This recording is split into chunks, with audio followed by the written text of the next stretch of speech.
So in the last video, we talked about different stages of R&D. And in this video, we're going to learn more about innovations and how we can distinguish different types of innovations. And what do we mean by types of innovations? It's basically just two other ways of distinguishing between different innovations. So the first and I guess most obvious innovation type distinction would be between product and process innovations. Product innovation, as the name suggests, is about the improvement of an existing product or the development of an entirely new product. It leads to, in economic terms, an increase in the willingness to pay of existing or potential buyers.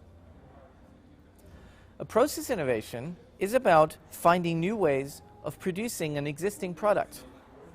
This typically leads to a reduction in production cost, right? Either through direct production of one particular product or through the reduction of waste or insufficient quality for products.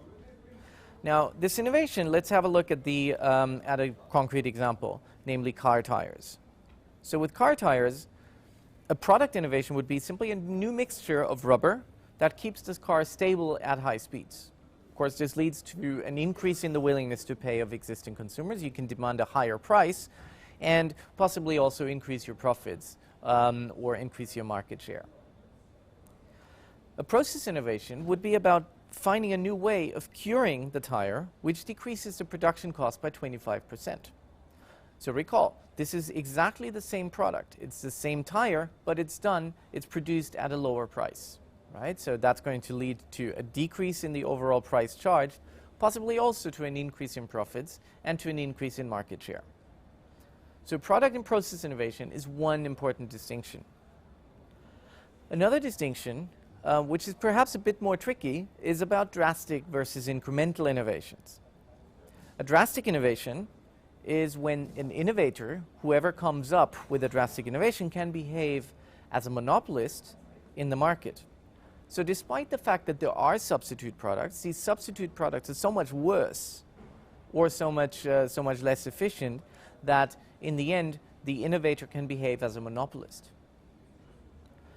In incremental innovation, again, it's an innovation, but the innovator will increase his profits, but not necessarily as an unthreatened, unaffected monopolist. So he'll still have to take the behavior of other firms, of other non-innovating firms into account.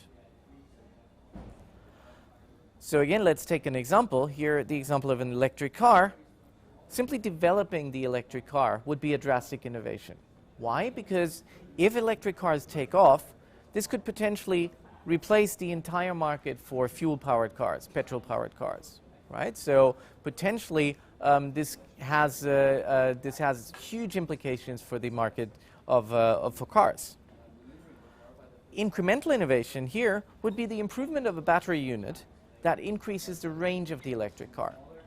So again, we would expect higher profits from that. We would expect higher market shares from that, but not necessarily a complete replacement of the existing product with a new innovation, with the new battery unit. Okay, so again, drastic versus incremental innovations are important if we think about what they mean for the dynamics of the market. In drastic innovations, we expect a completely new shape of the market, structure of the market. Incremental innovations will lead to slight shifts. So in these last two videos, we set the fundamentals, the fundamental principles and definitions for all what follows in the next couple of videos. We first learned that there are three stages of R&D, specifically basic research and applied research and product development. Basic research is difficult to protect through patents, and it's mainly therefore undertaken by universities, public laboratories, and networks of firms. The outcomes of applied research and product development are more concrete and therefore also easier to protect through intellectual property like patents, copyrights, or trademarks. Later on, we discussed the difference between product and process innovations and what distinguishes a drastic from an incremental innovation. So with all these distinctions and concepts in mind, let's now proceed to more exciting aspects of research and development, in particular the competitive strategy aspects of it.